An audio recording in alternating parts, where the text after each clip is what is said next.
Okay, welcome back. So, we will start our material for week 2 now. We have done the week 1. If you remember from the week 1, we had a big overview of electronic waste. We talked about what are the different components. We also looked at the different types of chemicals present. We talked about the cost associated with that, how it is managed, kind of had a big overview of that aspect as well.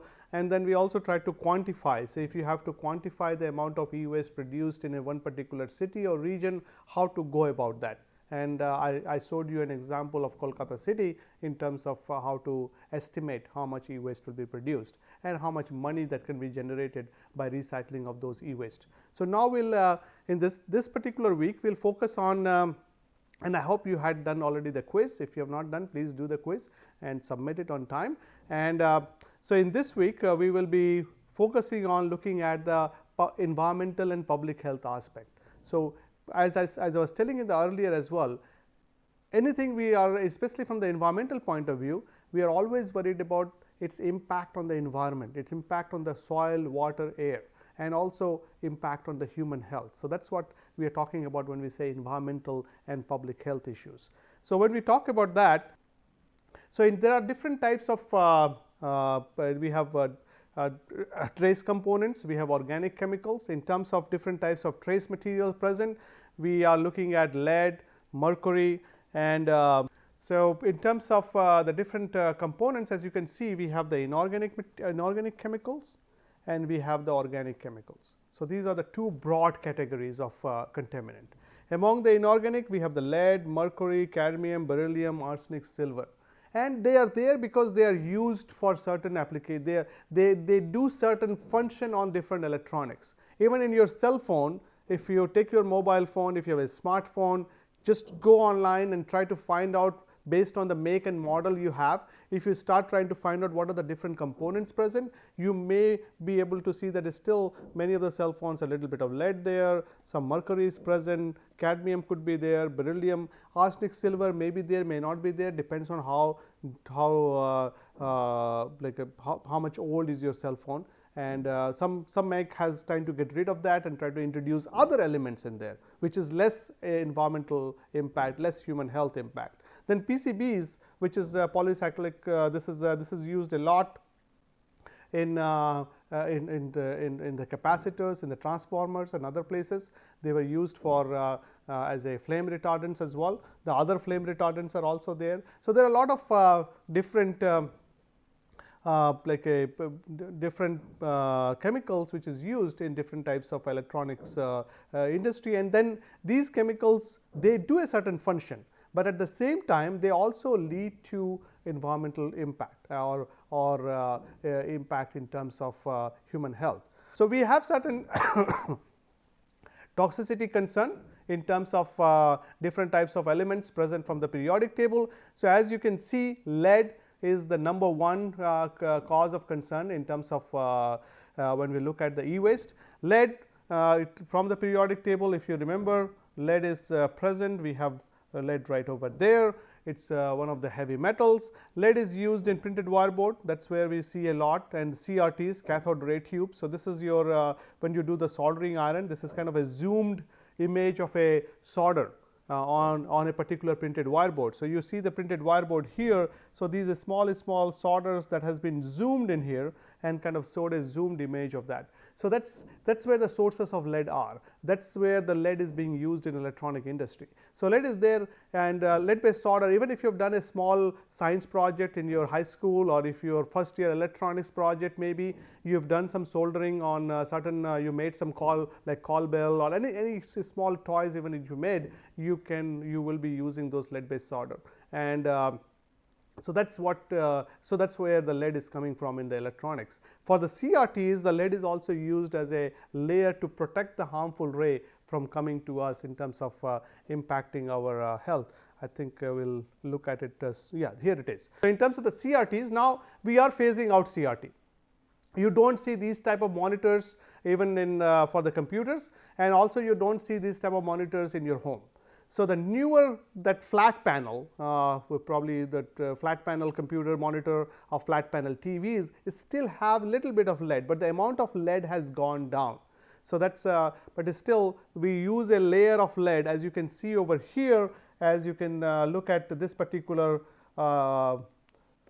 you see this is like a one kind of it's called the frit, which by weight it is nearly 70% lead. As you can see over here, by weight it's nearly 70% lead.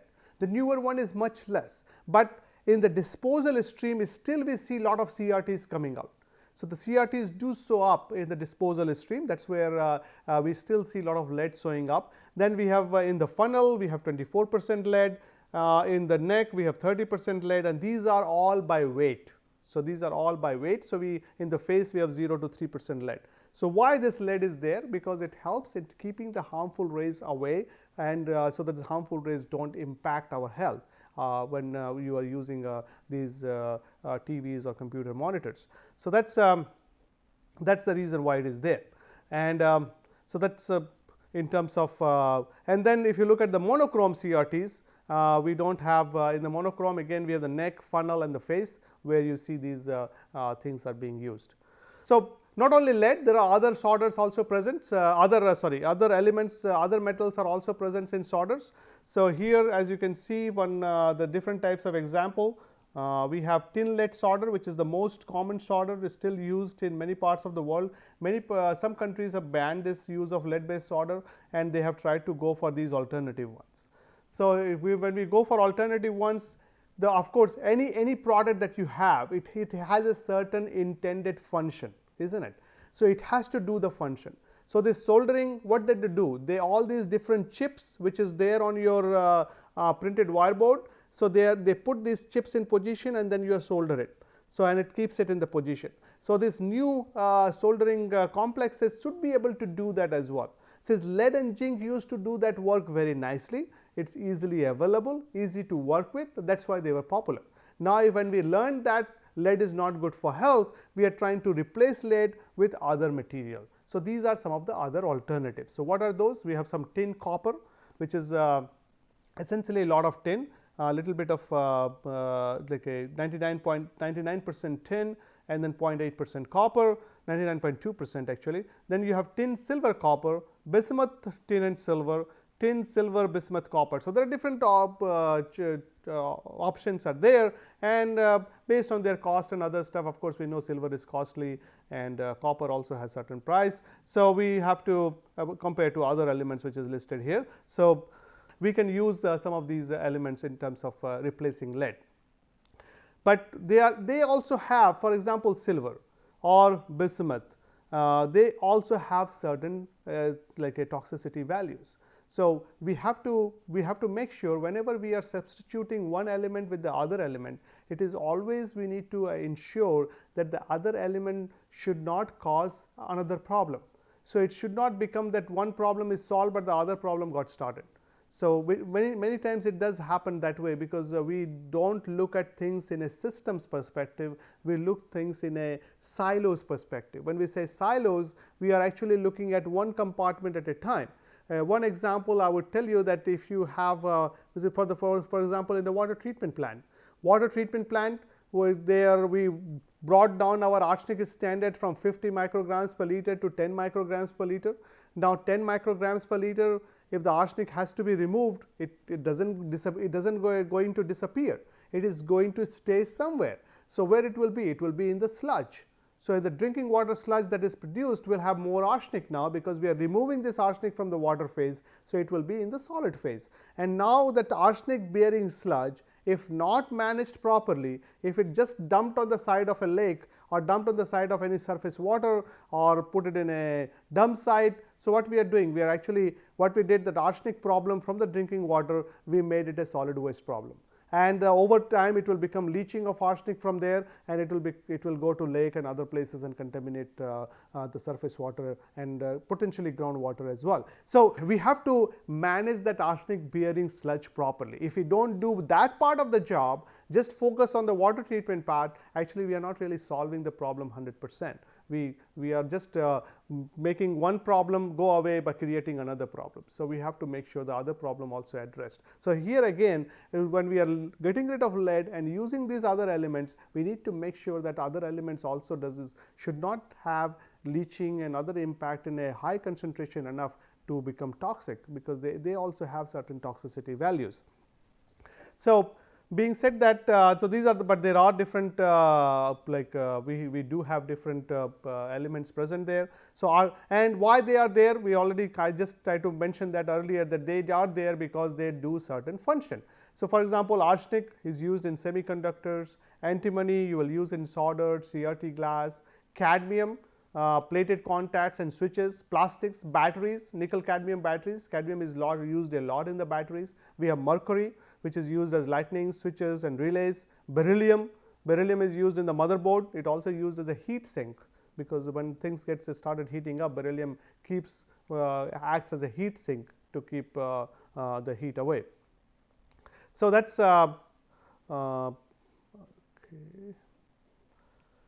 So, there are some organic chemicals. We have polychlorinated biphenyls, which is PCBs. We have brominated flame retardants, which are used. We have different types of mixed plastic. So, if you look at any of this, if you have a remote at home, you look at the remote, the type of plastic, or even if as you see this picture over here, as you can see these plastic materials, these are not one particular type of plastic, these are blended plastic. Many of these plastics over here is also blended plastic. So, what do you mean by blended plastic? There are 2-3 different types of plastic blended together. They do the function what it is intended to do, but it becomes a nightmare for the waste management people, because since it is a blended plastic, you cannot really recycle this plastic easily. There are 2-3 plastic together. Now, you have to separate 2-3 different types of plastic to make it recyclable, and it becomes a big problem. It is not profitable, it is not economically viable to do that. So, what happens? One option is these plastics will be sent to the waste to energy plants, because they have a good heat value, they have a good calorific value, and potentially can be used for energy production. So, that's option is there, but when you do that, you have to make sure that all the air pollution control systems are taken care of. Then we have the other aspect, which is the brominated flame retardants, which is used a lot. PBDEs, which is polybrominated flame retardants, hexabromochlorine, deca-BDE, and TBBPPA. So, brominated flame retardants are used quite a bit. And what is the use of, as the name suggests, flame retardants. So, what does that mean? It is retarding the flame. So, where the flame will take place? Say when you are using your laptop or you are using an electronics, you see that over time it gets heated up. So, it may catch fire if that the heating is not controlled. So, that to control the heat, these flame retardants are there. And the flame retardants is not only used in electronics, it is used for furniture, it is used in your couches, it is used in your mattresses and lot of other places. So, flame retardants have been used in different places, and still a lot of research is going on in terms of what is the adverse health impact or environmental impact of flame retardants. Some results suggest that it could be potentially like a carcinogen or can have a different types of impact on human body. So, but again it's needed. Flame retardants are needed for the functioning of those particular electronics. So, that's the reason why it is there. It's there because it's needed over there. Only thing is that now, rather than using these flame retardants, brominated flame retardants also causes dioxins and furans. So, can we use some other flame retardants which will not cause these environmental contaminants? So, that's what we need to kind of look at. So, again some other like semiconductors for arsenic and selenium. Battery, you have the nickel, cadmium, lithium, nickel, cadmium, all those batteries are used. Nickel cadmium battery pack is there, which is used in different types of electronics. We have mercury lamps from the laptop. Some of the newer laptops they do not have mercury lamps, but the older ones they do have these. You can see the mercury lamps being used from the laptop. So, that is where it is being used. And so, all these electronics which is being generated. So, we are looking at the different contaminant present in the electronics, and once they are when they become part of the electronic waste, these contaminants comes to the electronic waste. In terms of the real impact on environment or real impact on human health will come if it is not managed properly. If we can manage it properly, the impact can be minimized. what is happening today over things are kind of most of these electronics from in the developed countries, there are some infrastructure where they are trying to recycle, they are trying to manage these electronics, but whatever electronics they are not able to manage, a good chunk of that is ending up in the developing countries. So, there has been a lot of protest against that as well. So, but this particular picture kind of shows you some scenarios, which is this is a bit older picture, not brand because these kind of graphs doesn't get created every year. So, this is couple of years old picture, I would say nearly 4 years old now, but this is what was the scenario 4 or 5 years ago, because if a 4-year picture, then probably the data was collected another 2 or 3 years back. So, this is some scenario few years back, and the scenarios have improved a little bit, but it's still not 100, it's not totally perfect. So, if you can look at this particular image right here, what we are looking at is how the e-waste is moving globally, and it's an environmental justice issue. It's an environmental I would say kind of we need to look at carefully in terms of how to prevent this from happening. So, what we are looking at here, if you look at carefully, I hope the color combination is good enough for to see the differences here. So, we have few places which has been designated as the major source of electronics.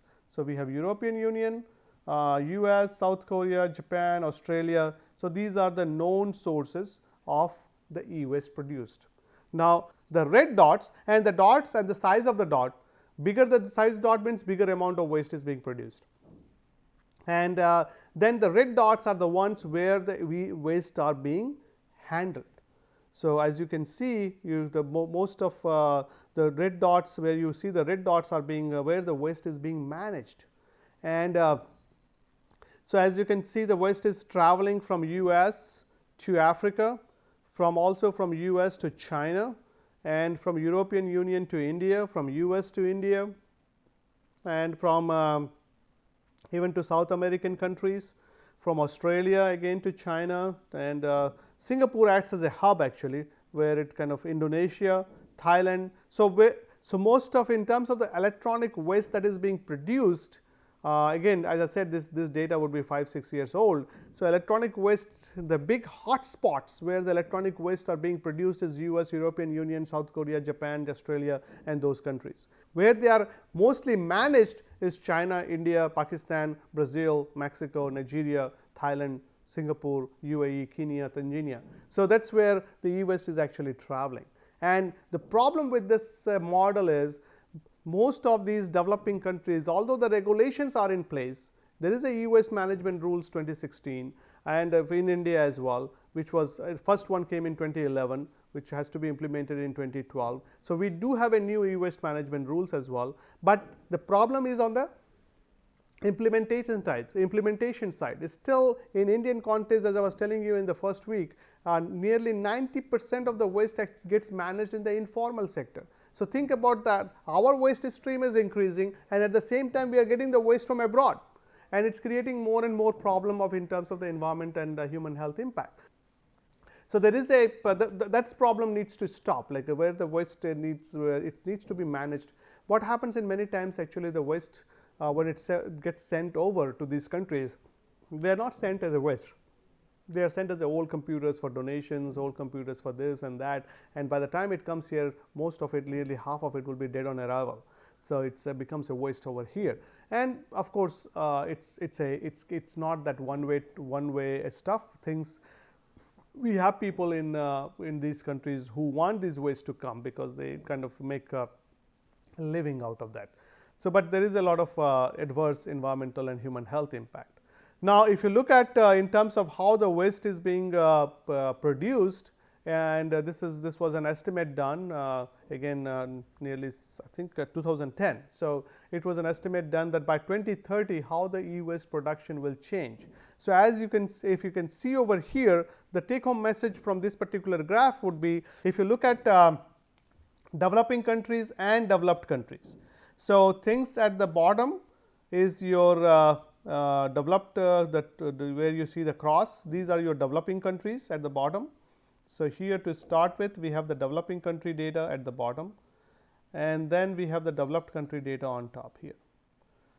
Now, at some point like around 2016, 2017, what we are looking at is actually the developing countries are picking up, and the developed countries are still producing, but things are flattening out over there because of the less population. Here more and more population, and the affordability of electronics are going up. So, we see an increase in the waste that is being produced within the developing countries, and of course, this also is increasing, but the rate of increase is much less. Here basically you see kind of an exponential growth of electronic waste that is being produced in developing countries. So, that is and then there is a lower bound, upper bound, baseline, kind of some estimation is there.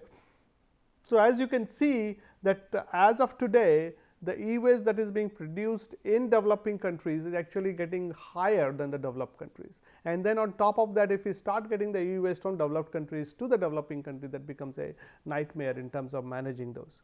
So, just to kind of put things in perspective a little bit here. So, now we looked at in terms of what is the different elements present. We looked at in terms of how the waste is traveling around, and then the thing is that, and then different chemicals, different elements. So, thing is that, okay, why should we worried about what is really the harm, how it is causing the harm. So, let us look at that part.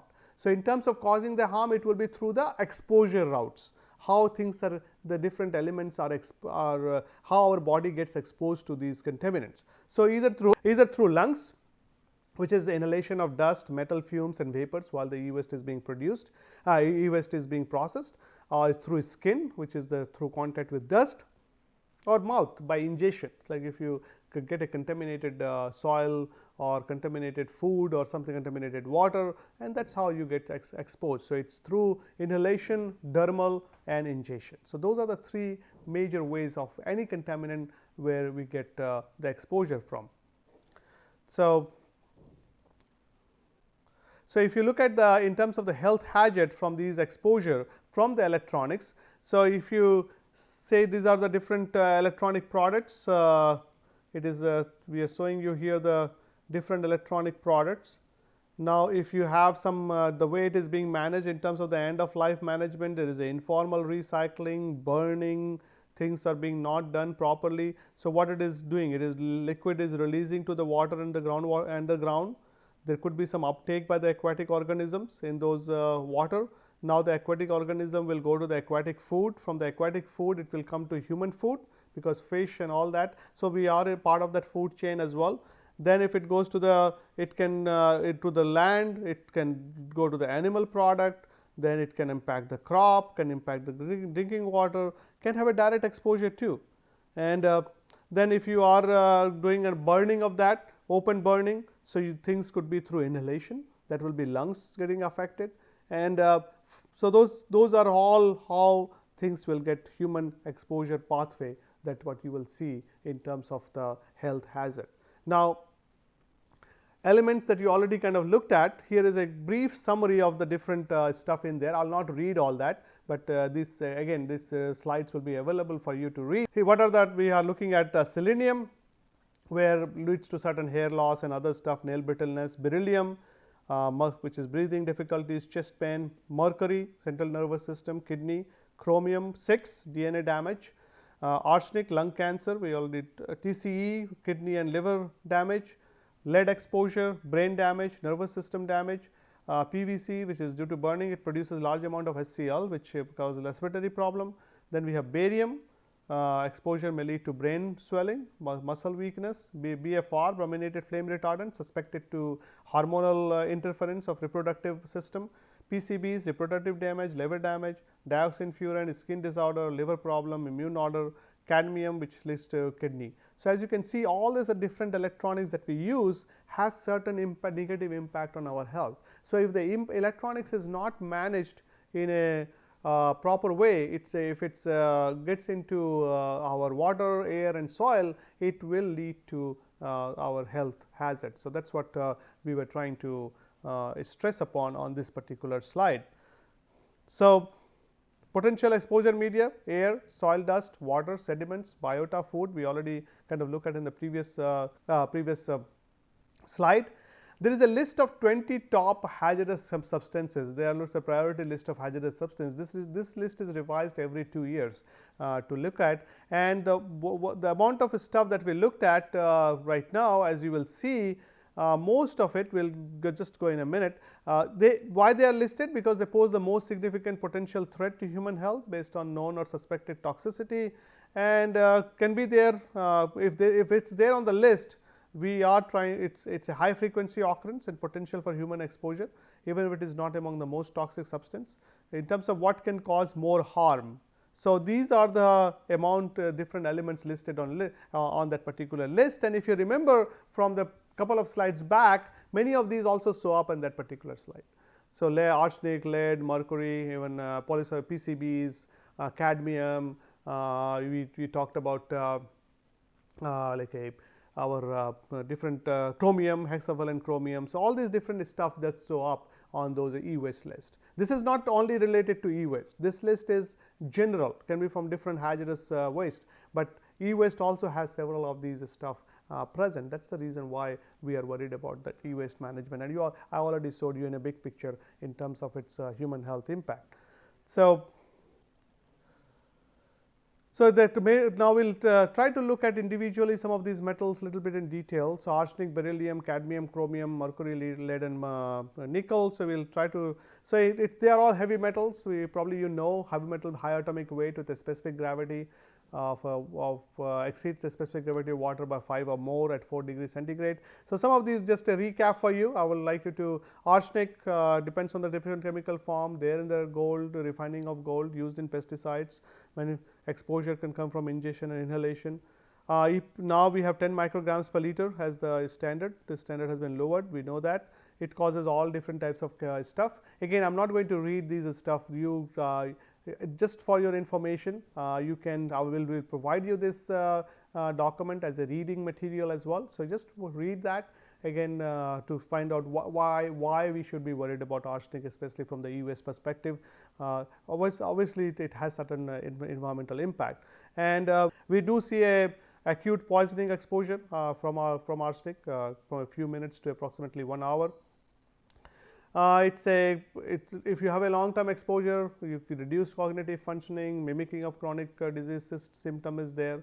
Then cadmium, it's occupational exposure to cadmium, production of nickel cadmium batteries, zinc smelting and all that. Cadmium, there is a exposure is through cigarette smoke and dietary cadmium. Cadmium, many times our body gets confused between cadmium and calcium. So cadmium gets uptaken in the body in place of calcium. Cadmium bioaccumulates in shellfish and mushrooms as well. So it does have an exposure in osteoporosis in women, height loss, kidney damage, elevated blood pressure, cardiovascular disease, itai disease, which is what happened in Japan, where the cadmium was coming into the soil, and when the people consumed that soil, that calcium, the body bones where the calcium used to be present, cadmium got in there, and then it got brittle bones, and people started breaking their legs and hands and other stuff. So that is what is the itai disease was all about. Mercury, it's a natural occurring metal. It is highly toxic, released into the environment byproduct. Coal also has mercury, and exposure to mercury causes it comes from lakes, rivers, other beds, microorganism ingest. There is a bioaccumulation of mercury as well through methyl mercury. Minamata disease was actually methyl mercury, again Japan. If you don't know about that, Google it, you will find it. It's basically methyl mercury, which was there in the water, caused a lot of problem to the population there. Then water contaminant around mines, so that also causes mercury contamination. It targets the nervous system. So in Minamata, Japan, mercury got discharged from factory into the bay. Mercury transformed into methyl mercury. Methyl mercury concentrated in the fish, and then people, when they consumed that fish, they were affected.